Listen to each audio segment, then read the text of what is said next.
আপনি ওদেরকে মেধাবী বলা বাদ দেন। আগে আপনি বলেন ওরা মানুষ কিভাবে। আপনারা বলতেছেন মেধাবীরা কিভাবে এরকম একটা কাজ করতেছে। আমি তো মেধাবী প্রথমেই বাদ দিলাম, মেধাবী বলাটা বাদ দেন। যে একটা মানুষ কিভাবে এই রকমের করতে পারে। একটা মানুষের সাথে কথা বলে কি বোঝা যায় না যে মানুষটা সুস্থ নাকি মানুষটা মেন্টাল, মানসিক ভারসাম্যহীন? এটা কি একটা মানুষের সাথে কথা বলে বোঝা যায় না? মানুষটাকে প্রথম মারা হয়েছে, তারপর তাকে ভাত খাওয়ানো হয়েছে, তারপর তাকে আবার মারা হয়েছে। মানে এতক্ষণে কি বোঝা যায় না যে মানুষটা ভালো না মানুষটা মেন্টাল, মানুষটা মানসিক ভারসাম্যহীন? এইটা কি এতক্ষণে বোঝা যায় না? আপনারা আসছেন মেধাবী। আরে ভাই, ওরা মানুষ কিনা এটা দেখেন। একটা মানুষ মেধাবী লাগে না? একটা মানুষকে জাজ করতে একটা মানুষের সাথে 5 মিনিট কথা বললে, 10 মিনিট কথা বললে বোঝা যায় যে মানুষটা ভালো নাকি মানুষটা মানসিক ভারসাম্যহীন। এইটা বোঝা যায়। মানে মানুষটাকে একবার মারলেন, তারপর তাকে ভাত খাওয়াইলেন, তারপর আবার মারলেন, তারপর আবার মাইরা তাকে একদম মানে মেরেই ফেললেন। এটা কোনো মেধাবী দূরের কথা, এটা কোনো মানুষের কাজ না।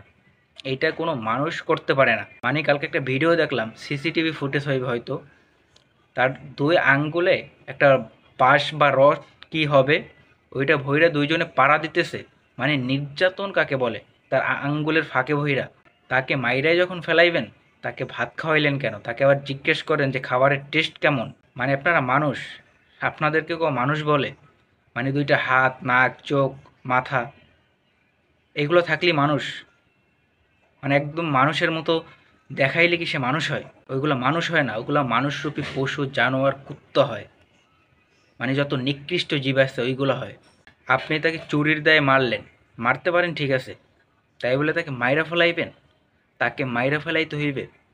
এইটা কোনো কথা? কোনো মানুষের ধারা কি এইগুলো সম্ভব? মানে তারপর তাকে ভাত খাওয়াইলেন, তারপর বুঝলেন না যে সে মানসিক রোগী, সে মানসিক ভারসাম্যহীন? এগুলো কিছু বুঝলেন না? যাক, সে ভালো মানুষ, যাই হোক, সে মানসিক ভারসাম্যহীন না, যা হোক, তারপরও তাকে একটা চুরির দায়ে তাকে মাইরা ফেলাইন না কি? মানে কি আছে? এটা আমাকে বলবেন। আপনারা যারা এই কাজগুলো করছেন এটা আমাকে বলবেন। মানে এখন আমি দেখছি যে ধরা পড়ছে, 4-5টা যে ধরা পড়ছে, ওদেরকে একদম ফাঁসিতে ঝুলানো উচিত। মানে নতুন বাংলাদেশ, নতুন বাংলাদেশ যে কী পারে এইটাকে দেখানো উচিত। ওদের যাদের ধরছে ওদেরকে একদম ফাঁসিতে ঢুকানো উচিত। মানে একটা ছেলেটার মানে পিসের যে ব্যাকগ্রাউন্ডটা শুনলাম, যে 2013 সালে নাকি তার বাবা মারা গেছে, 2019 সালে তার মা মারা গেছে, 2023 সালে তার ভাই মারা গেছে, বড় ভাই, 2024 সালে এসে সে নিজেও। মানে তার তার ইতে যা শুনলাম, মানে আপনারা যখন এই কাজগুলোয় লিপ্ত হন, আপনাদের কি মাথায় এই ইটা থাকে না যে উপরে একজন আছে, উপরে আল্লাহ আছে? এইটা কি আপনাদের মনে থাকে না? এইটা কি একটা মানুষের পক্ষে সম্ভব? একটা মানুষ কি এই কাজটা করতে পারে?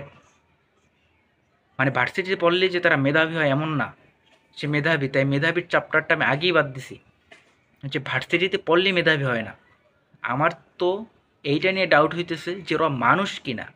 ওরা কি মানুষ? ওদের মানুষের মতো দেখা গেলেও ওরা কি মানুষ, নাকি মানুষরূপী জানোয়ার? একটা মানুষকে, একটা জীবনকে এই রকমের শেষ করে দেওয়া এত সহজ? তোদের কাছে এত সহজ? আমার একটাই দাবি, যাদেরকে ধরা হয়েছে আর যারা এই মৃত্যুর সাথে যারা আছে, যারা এই খুনের সাথে জড়িত আছে, সকলকে ধইরা একদম কয়টারে ফাঁসির দড়িতে ঝুলানো হোক। ওরা দেখুক যে নতুন বাংলাদেশটা কেমন, নতুন বাংলাদেশ যে কী হইতে পারে এটা ওরা দেখুক।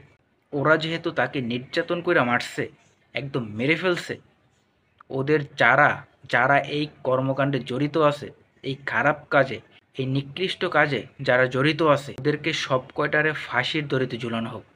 ওরা বুঝুক যে নতুন বাংলাদেশ কেমন, বাংলাদেশের মানুষ জানুক যে নতুন বাংলাদেশ কেমন।